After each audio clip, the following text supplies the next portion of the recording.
Bismillahirrahmanirrahim. Assalamualaikum warahmatullahi wabarakatuh. Kali ini kita akan belajar bersama mata pelajaran Bahasa Arab. Lughatul Arabiyyah wa Lughatul Islam. Bahasa Arab adalah bahasa umat Islam.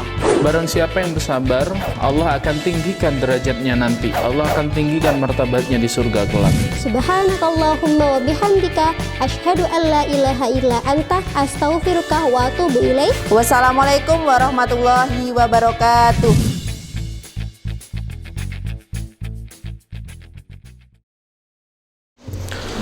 Assalamualaikum warahmatullahi wabarakatuh. Kaifa halukum? Anak-anakku yang soleh-soleha, alhamdulillah hari ini kita berjumpa lagi. Untuk hari ini, pertemuan ini kita akan belajar tentang akhlak seperti yang disampaikan oleh Allah dalam firman-Nya, innama bu'itsu liutammima makarimal akhlak. Tujuan Rasulullah Allah mengirimkan Rasul dan Nabinya untuk membenahi akhlaknya, akhlak setiap manusia, itu tujuannya. Nah, sekarang kita akan belajar tentang materi akhlak. Baik, anak-anakku sekalian yang dirahmati Allah, sebelum kita mulai pelajaran pada hari ini, kita buka dulu dengan bacaan basmalah bersama-sama. Nabda bil basmalah. Bismillahirrahmanirrahim. Baik, anak-anakku sekalian, sebelum kita mulai pelajaran, Ustaz ingin bertanya terlebih dahulu kepada kalian semua. Nabi yang mendapatkan gelar sebagai imam bagi orang-orang yang sabar, itu Nabi siapa? Ada yang tahu? Nabi Ismail? Bukan. Nabi Ibrahim? Bukan. Nah, jawabannya adalah Nabi yang mendapatkan gelar sebagai orang-orang yang sabar itu adalah Nabi Ayub alaihissalam. Kenapa kok beliau dikatakan atau mendapatkan gelar sebagai imam bagi orang yang sabar? Ada yang tahu? Oke, jadi Nabi Ayub alaihissalam mendapatkan gelar imam sebagai imam orang yang sabar.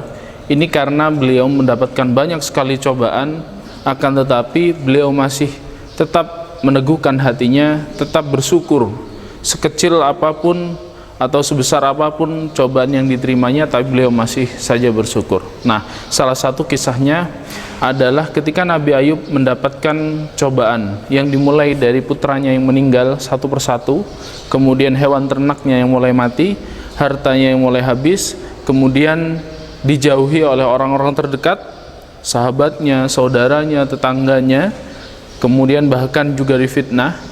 Kemudian yang sampai sangat lama itu adalah ketika beliau mendapatkan cobaan, diberikan sakit oleh Allah.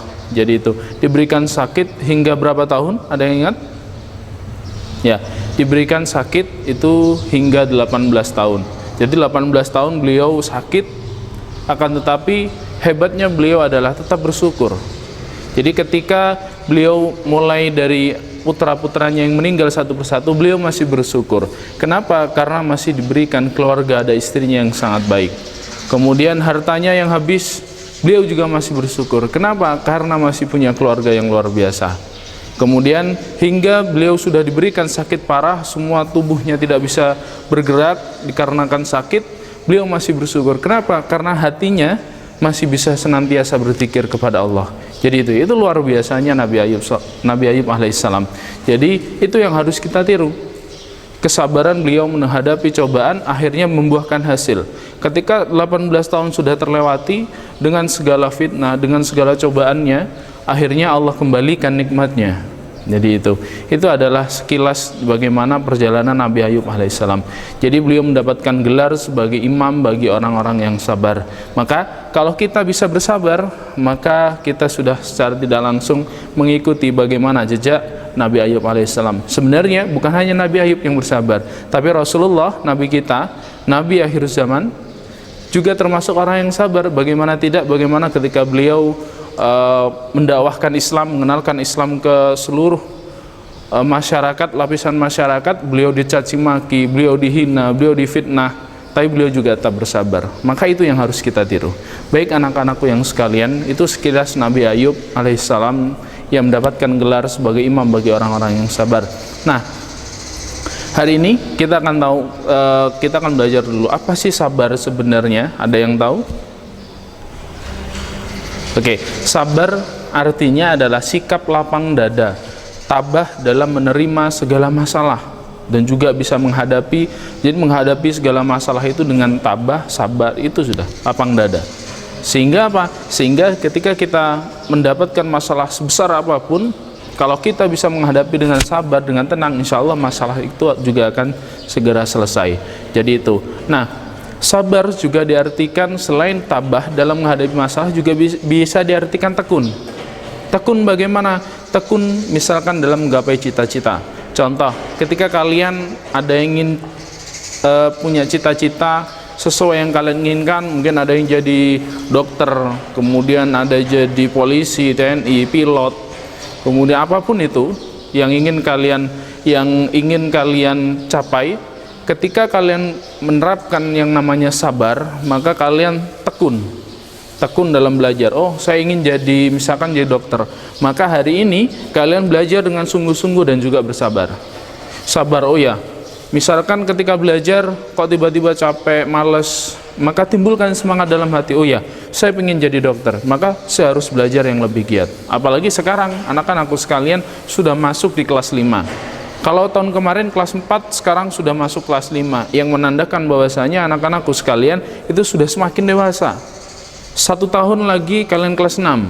Setelah itu tidak sampai 1 tahun lulus, kemudian kalian dihadapkan dengan jenjang yang lebih tinggi, SMP, kemudian SMA, perkuliahan, dan kalian sudah mulai secara perlahan menggapai cita-cita kalian. Jadi itu. Nah, untuk menggapai itu semua harus butuh yang namanya sabar.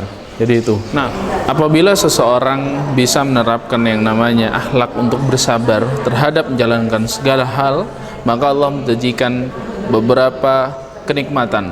Yang pertama, sabar. Orang yang sabar akan dicintai oleh Allah. Nah, maka jelas kalau seandainya nih Allah sudah mencintai kita, maka apa yang kita inginkan masih Allah berikan. Jadi itu. Sama halnya contoh, misalkan kalian di rumah. Kalau di rumah kemudian dimintai tolong oleh orang tuanya, kita selalu nurut, kita selalu mau, dan kemudian otomatis sebagai orang tua akan semakin sayang. Kalau sudah orang tua sayang, kalian mau minta apa sih ke orang tua pasti akan dituruti. Sama perihalnya dengan Allah. Sabar merupakan perintah Allah, maka apabila kita memenuhi apa yang Allah perintahkan, maka kita juga akan dicintai oleh Allah. Kalau kita sudah dicintai oleh Allah, maka apapun hajat kita, keinginan kita, cita-cita kita, pasti Allah akan kabulkan. Jadi itu. Nah, yang kedua, selain dicintai oleh Allah, barang siapa yang bersabar, Allah akan tinggikan derajatnya nanti. Allah akan tinggikan martabatnya di surga kelak. Jadi dikumpulkan sebagai orang yang istimewa. Karena apa? Karena kesabarannya. Seperti halnya kisah Nabi Ayub yang tadi Ustaz sampaikan, bahwasanya kalau bisa melewati itu semua, maka insya Allah akan menemukan kenikmatan. Seperti halnya yang disampaikan dalam Mahfudzat, man sobaro dofiro. Barang siapa yang bersabar, dia akan beruntung. Itu. Nah, kemudian yang ketiga, dia akan mendapatkan pahala. Jelas, ini sudah jelas. Orang yang sabar, kalau misalkan dicaci maki, kemudian dihina sama temannya, dia mau bersabar, maka Allah akan berikan pahala kepada orang yang bersabar tersebut.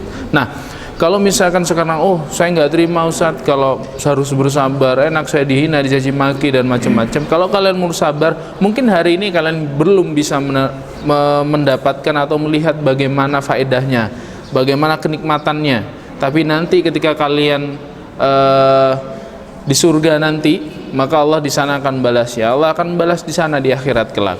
Jadi jangan khawatir, meskipun hari ini sulit. Rasulullah pun sulit, Nabi Ayub pun sulit. Tapi ketika bisa melewati itu semua, maka kenikmatan yang akan didapatkannya. Jadi itu. Kemudian Allah juga bersama orang-orang yang sabar. Ini. Jadi jelas Allah akan selalu bersama orang-orang yang sabar, mendapat keistimewaan untuk dekat sama Allah. Jadi itu. Nah, sabar ini dalam hal apa? Dalam hal melakukan kebaikan. Jadi itu. Jadi jangan hanya sabar dalam hal, bukan sabar ketika berbuat yang tidak baik, tapi sabar dalam berbuat kebaikan. Contoh apa? Belajar. Sabar belajar, sulit ya sulit. Tapi ketika kita pengen nikmat, maka kita harus susah payah dulu. Dalam Mahfudzat juga disampaikan, wa malladatu illa ba'da ta'abi. Tidak ada kenikmatan kecuali setelah bersusah payah. Jadi itu dalam Mahfudzat ya, seperti itu. Jadi jelas pengen cita-cita berhasil, pengen jadi dokter, belajar sungguh-sungguh hari ini, karena nanti apa yang kalian lakukan hari ini insya Allah nanti akan kalian dapatkan di kemudian hari. Jadi itu. Nah, kemudian sabar dalam melakukan ibadah. Ini jelas, kalau kita ibadah gak usah keburu-buru, ibadah dinikmati ibadahnya, khusyuknya jangan lupa, bacaannya dibaca yang benar. Jadi itu, kalau ibadahnya benar, selesai ibadah kita doa, insya Allah doanya juga ijabah sama Allah Subhanahu Wa Taala. Jadi itu, jadi sabar dalam hal kebaikan. Jangan sampai sabar misalkan mau jahilin temen, sabarlah, saya nunggu temen saya pergi baru tak jahilin misalnya gitu. Nah itu salah, itu nggak boleh, sama Allah juga dilarang. Tapi yang dianjurkan sama Allah adalah sabar untuk berbuat kebaikan. Nah kemudian yang selanjutnya, kalau ada sabar maka ada lawannya. Jadi itu, apa lawannya? Oke, betul. Jadi lawannya itu adalah marah. Jadi sifat sabar itu lawannya pemarah. Jadi kalau orang pemarah maka kebalikannya. Kalau orang yang mudah marah maka jelas banyak ruginya. Itu jelas banyak sekali ruginya yang didapatkan. Karena apa? Dia nggak mau sabar. Contoh belajar nggak mau sabar, nggak akan bisa. Seperti kemarin sudah kita lewati pas ketika kalian semua masih kelas 4. Pas kemarin dilakukan via online. Kalau nggak belajar, bagaimana? Kira-kira ada yang nilainya 100? Ada yang nilainya 70, 80? Enggak. Tapi kalau kalian mau sabar, belajar, ditekuni, harus tekun, sungguh-sungguh nih, maka insya Allah nilainya yang kemarin kalian dapatkan dari hasil pas waktu secara online, maka itu hasil kesungguhan kalian. Jadi itu. Nah, ada akibat-akibat apabila seseorang itu mudah sekali marah. Yang pertama, jelas menguras tenaga dan pikiran, membuat dunia lebih sempit. Kenapa? Karena contoh, misalkan kalian marah sama temennya, akhirnya kalian gak nyaman ke sekolah, mau ke kelas, masuk kelas, oh ketemu si A, saya kemarin marah sama dia, tapi yang terjadi apa? Akhirnya masuk kelas, harusnya nyaman belajar, tapi sebaliknya, sudah tidak nyaman. Kenapa? Karena ketemu dengan orang yang kita benci. Jadi itu. Mau ke sekolah juga gitu, seharusnya semangat, berangkat sekolah pagi-pagi, sudah fresh, begitu sampai gerbang sekolah tapi merasa tidak nyaman, nanti ketemu itu lagi. Akhirnya apa? Sampai dengan mempersempit dunianya. Jadi itu. Yang kedua, membuat orang lain kesal. Itu adalah akibat kalau kita menjadi orang pemarah. Bagaimana tidak membuat orang lain kesal? Misalkan lagi main bola nih, yang cowok-cowok main bola, ketendang temennya, marah sampai habis-habisan, maka orang temennya pun akan mikir, oh kok gini kalau main, akhirnya keesokan harinya ketika main gak akan diajak lagi. Jadi itu adalah akibat dari orang marah. Yang ketiga, orang yang marah jelas tidak akan bisa menyelesaikan masalah dengan sempurna. Kenapa? Dengan baik. Kenapa? Karena itu tadi, ya, kalau sudah marah maka otak yang akan berpikir, bukan hati. Jadi itu. Jadi sehingga menyelesaikan masalah pun dengan emosi, pasti itu sudah. Jadi makanya ketika menghadapi sesuatu, mengambil keputusan, menyelesaikan masalah, maka dianjurkan untuk dalam kondisi bersabar, tenang, jadi itu. Nah, kalau misalkan kalian sedang marah, ada tips buat semuanya yang ada di rumah. Kalau lagi marah sama temennya, sama adiknya, misalkan ya, sama siapapun, ada tips dari Ustadz. Yang pertama, perbanyak baca ta'awudz. A'udzubillahi minasyaitonirrajim. Nah, yang artinya apa? Ya Allah, aku berlindung dari godaan setan. Kalau orang marah jelas setannya pada datang, setannya pada rebutan untuk menghasut. Marah itu balas ya, seperti itu. Akhirnya apa? Kalau kita dengan baca ta'awudz, kita minta perlindungan sama Allah, insya Allah marahnya kita sama Allah akan dihilangkan. Akhirnya apa? Oh, lapang dada, mau nerima, akhirnya seperti itu. Nah, yang kedua, perbanyak berwudu. Ya, kalau udah marah sama temennya, sama siapapun, berwudu, segera ambil wudu, habis itu syukur-syukur, misalkan belum sholat duha, belum sholat apa, sholat, ya. Jadi itu. Jadi berwudu supaya apa? Supaya dingin, supaya badan ini. Kalau orang marah itu biasanya seluruh badan panas. Karena apa? Itu tadi setannya pada datang. Akhirnya apa? Silakan berwudu, kemudian tenangkan hatinya.